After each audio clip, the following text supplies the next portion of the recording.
No ano. Eu sou a professora Maiara Souza, professora de ciências, e nessa videoaula nós vamos falar um pouco sobre matéria e energia. Dentre alguns tópicos, nós vamos falar sobre investigando a matéria e seus estados físicos e mudanças de estados físicos da matéria. Então, matéria e energia. O que nós temos que saber, galerinha? Vamos observar aqui essa imagem que nós temos aqui o ouro sendo derretido, né? Então, o ouro, quer seja no estado líquido, como nós estamos vendo aqui, quer seja no estado sólido, uma forma aí como forma de um anel, ele é matéria. Já a energia, nós podemos estar percebendo através das chamas, né, que estão aquecendo aqui esse ouro. Então, o que seria essa matéria, professora? Tudo que tem massa e ocupa lugar no espaço, nós estamos aí denominando de matéria. Eu vou estar tirando aqui minha imagem para não estar atrapalhando nos próximos slides, tá certo? Então, investigando a matéria. Galerinha, nós temos aí uma ONG chamada de Ocean Conservancy, uma pronúncia mais em inglês, né? Que ela é formada por voluntários, e nós sabemos que durante o ano milhares de resíduos sólidos são jogados aí nos mares, né, nos rios. E essa ONG, ela coleta esses resíduos e ela fez o seguinte: ela enumerou quais são os resíduos mais encontrados. Então, em primeiro lugar, nós temos aqui a bituca de cigarro. Em segundo lugar, nós temos embalagens de alimentos. Terceiro lugar, nós temos garrafas PET e tampas. E em quarto lugar, nós temos aí canudo de plástico. Todos esses resíduos aí que trazem grandes malefícios aí à natureza, nós já sabemos disso, né? Então, esse estudo sobre resíduos sólidos tem sido realizado por diversos pesquisadores, o que tem permitido desenvolver novos tipos de materiais que auxiliam na conservação do ambiente. Veja algumas ideias. Então, nós temos aqui canudos de palha, usou, descartou, se decompôs, sumiu, porque, como eu falei aqui, voltando para o slide anterior, deixa eu estar voltando aqui. Esses resíduos aí, galerinha, eles agridem o meio ambiente, né? E trazem aí grandes prejuízos à natureza. Então, esses cientistas, eles desenvolvem essas novas tecnologias para estar diminuindo essa degradação do meio ambiente. Aí nós temos aqui também embalagem de plástico comestível, películas e embalagens que, além de embalar o alimento, podem ser consumidas. Algumas têm até sabores. Já imaginou? Isso é possível. Nós temos aí pesquisadores aí da Embrapa, aqui no Brasil, em São Paulo, que desenvolveram esse tipo de plástico comestível. Já imaginou, galerinha, colocar uma pizza no forno na embalagem? Não precisa estar tirando essa embalagem e estar consumindo? Muito interessante, né? Sem falar em diminuir aí os prejuízos ao meio ambiente. Então, a matéria e seus estados físicos.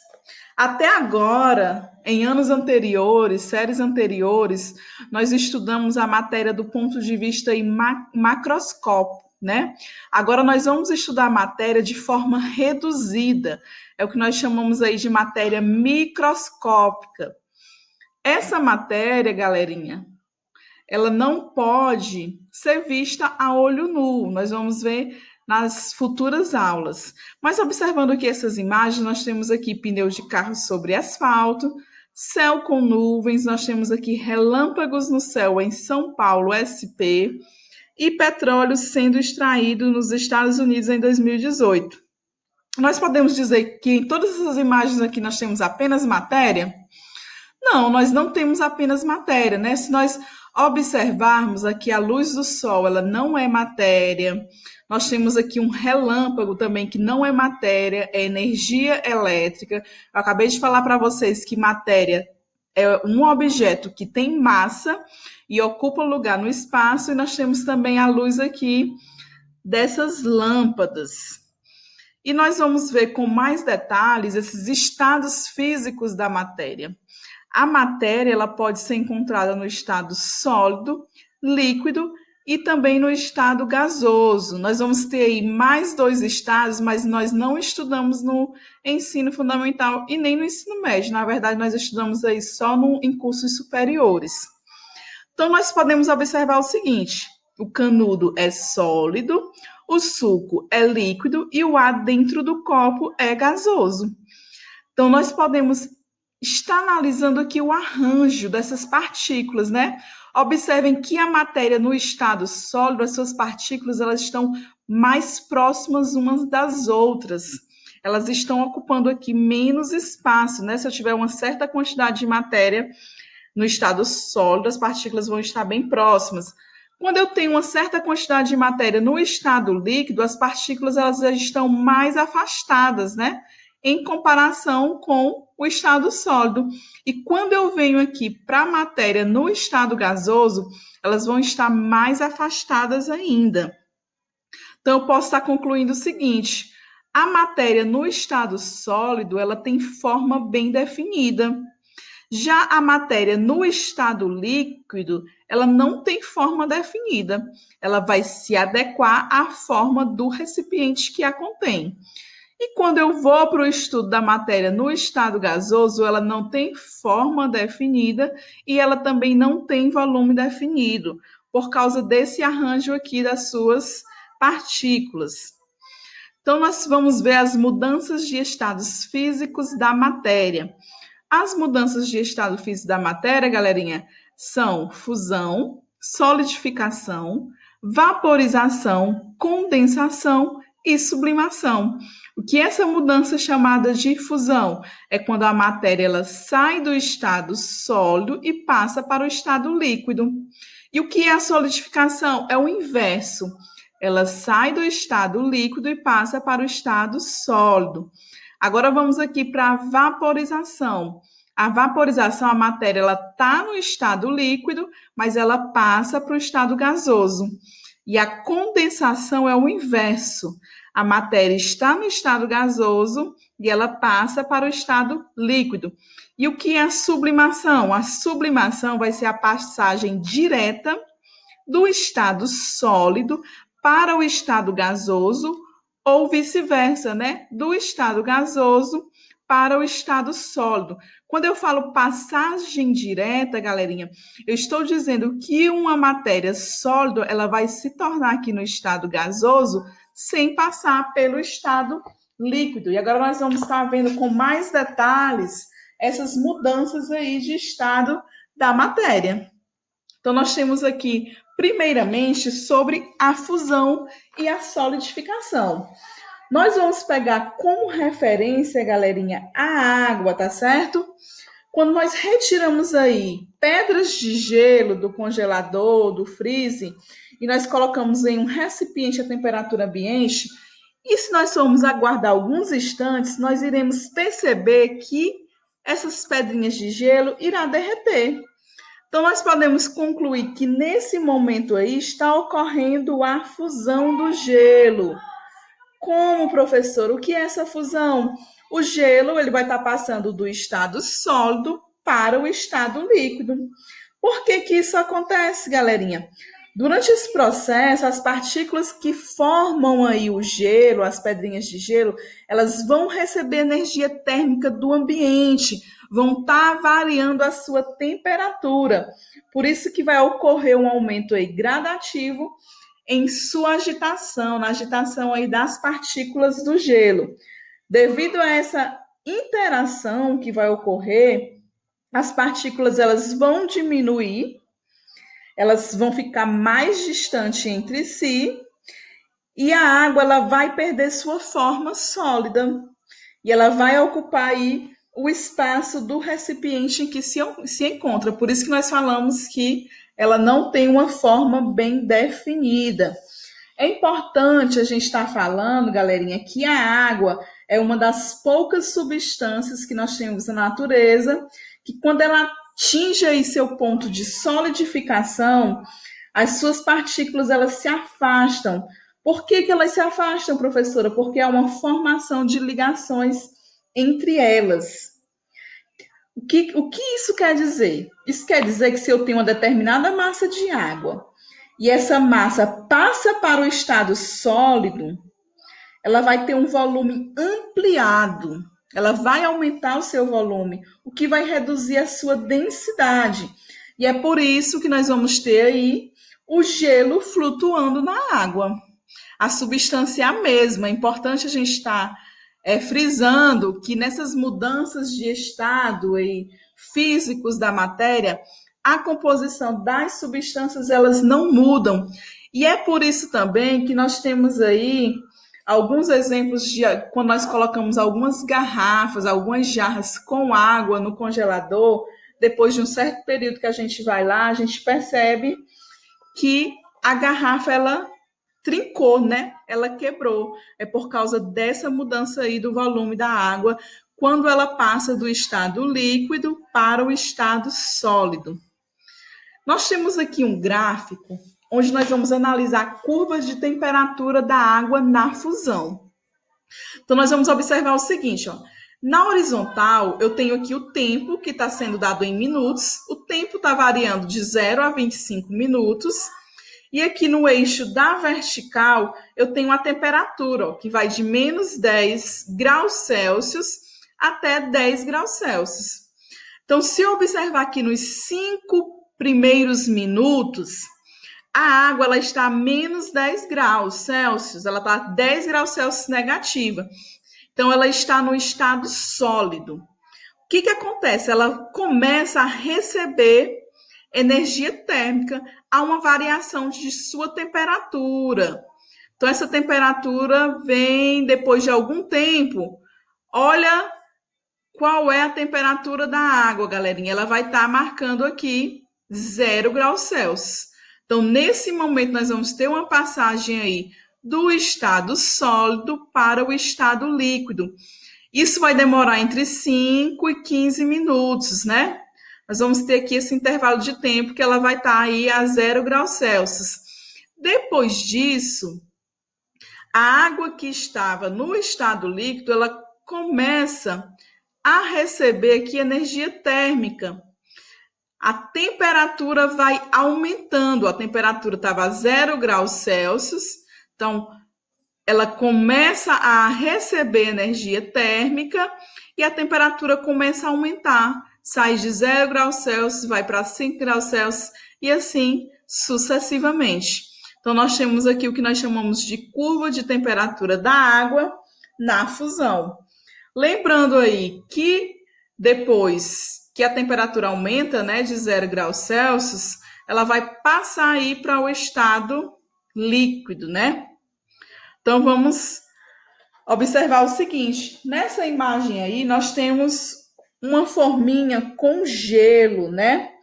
Então, nós podemos concluir que a água, ela se formou a partir da fusão do gelo, que o gelo volta aí para o interior do congelador e com o passar do tempo a água vai ceder energia térmica, vai ter uma variação de sua temperatura aí no congelador, ou seja, a temperatura vai diminuir e essa variação de temperatura, essa transferência de energia térmica faz com que as partículas reduzam a movimentação.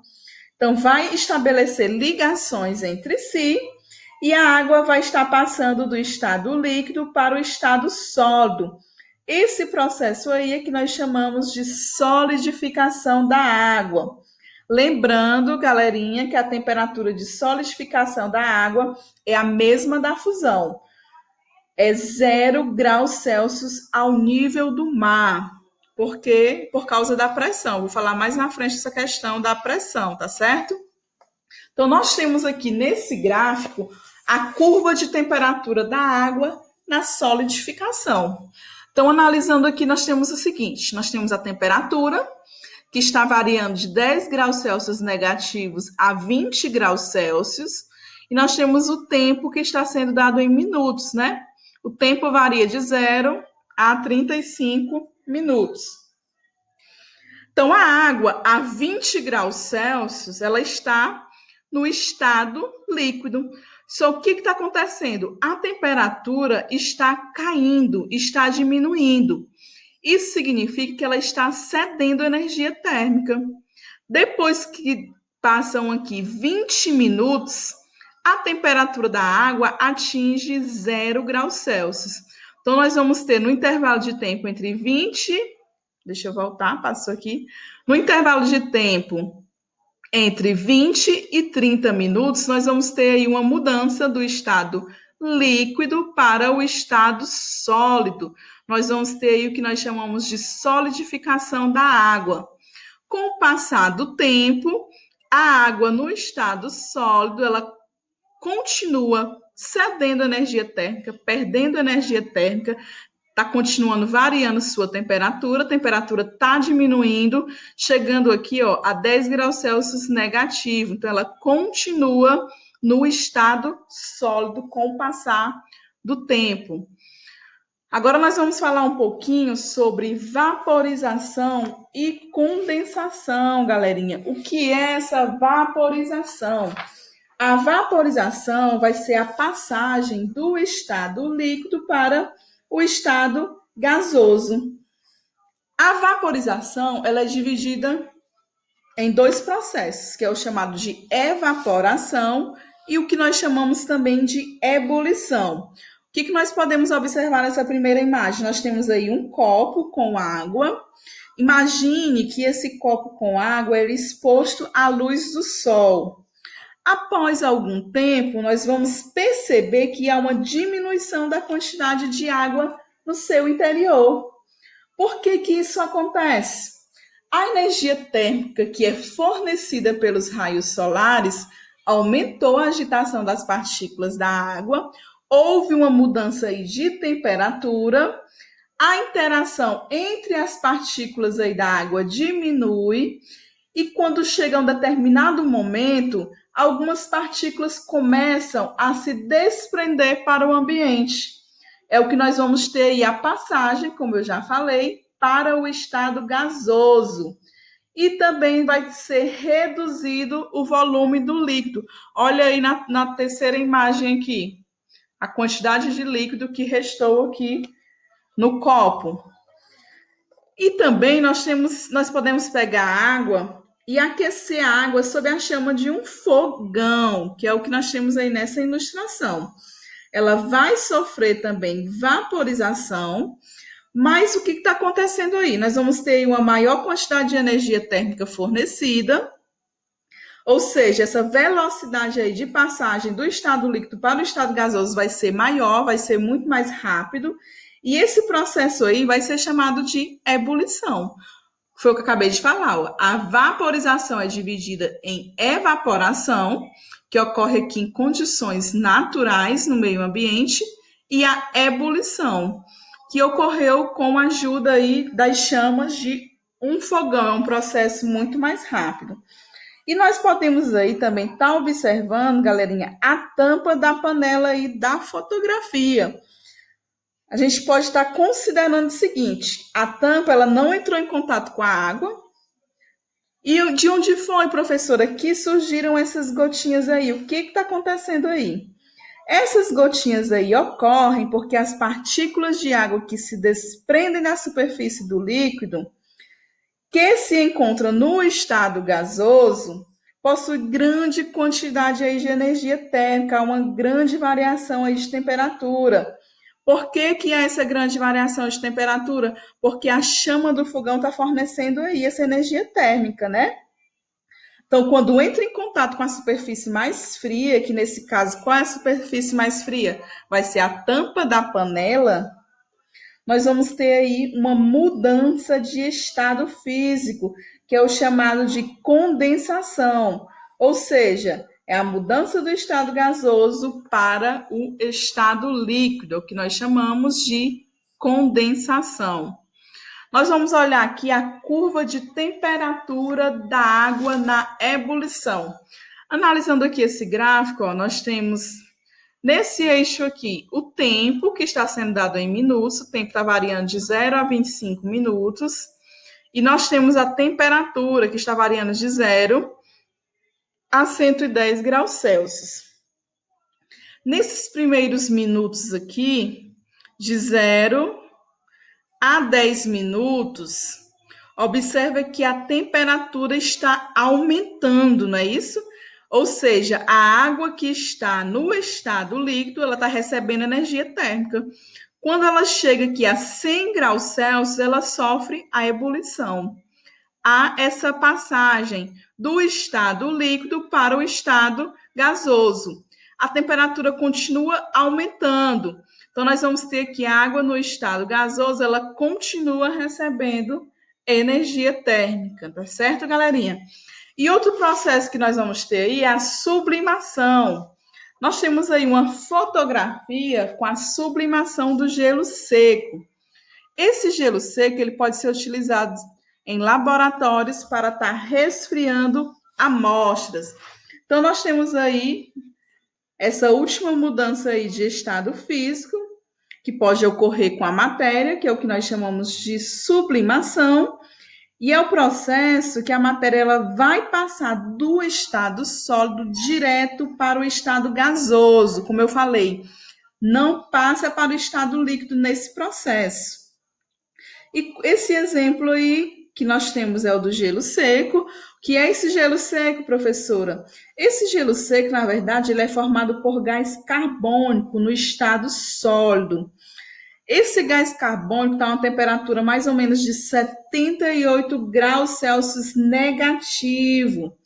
Quando a gente pega esse gelo seco e coloca ele na temperatura ambiente, ele vai receber a energia térmica, suas partículas vão começar a ficarem agitadas, e quando isso ocorre, há um aumento aí da distância entre elas, elas vão se desprender uma das outras, e nós vamos ter aí essa passagem direta para o estado gasoso.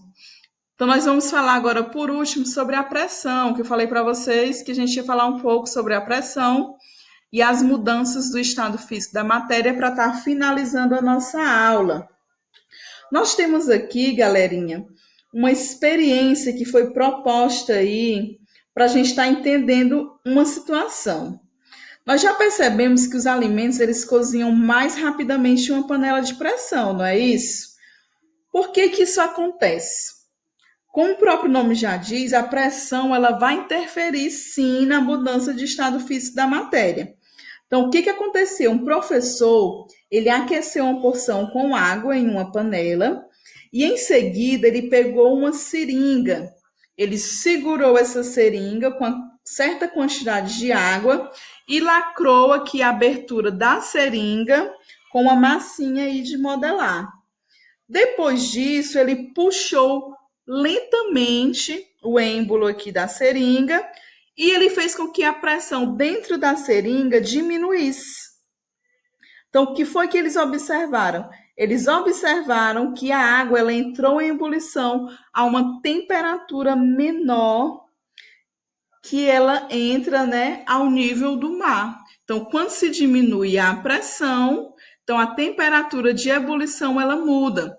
Ao nível do mar, a temperatura de ebulição da água, como nós já falamos, é 100 graus Celsius. E nessa experiência aqui, dessa atividade realizada por esse professor, ela entrou em ebulição a uma temperatura menor do que 100 graus Celsius. Por que que isso aconteceu, professora? Porque houve uma mudança aí de pressão, como eu já falei, dentro da seringa.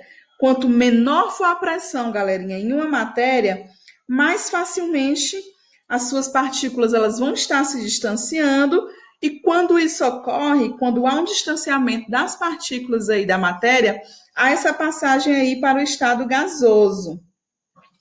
Então, para concluir aqui a nossa aula de hoje, nós vamos estar relembrando o seguinte: uma panela de pressão, nós vamos ter aí um efeito contrário, como eu disse, o próprio nome já sugere, né? A pressão é maior dentro da panela. Então, o que que acontece? A água ela vai entrar em ebulição a temperatura muito maior do que a 100 graus Celsius, digamos que ela só vai entrar em ebulição a 120 graus Celsius, e devido a isso, nós vamos ter aí que os alimentos vão ter um cozimento muito mais rápido, porque a temperatura de ebulição dentro da panela também vai ser muito maior. Então, eles vão ser cozidos mais rapidamente. Então é isso, galerinha. Nós encerramos a nossa aula por hoje e tenham todos aí um bom dia. Até a nossa próxima aula.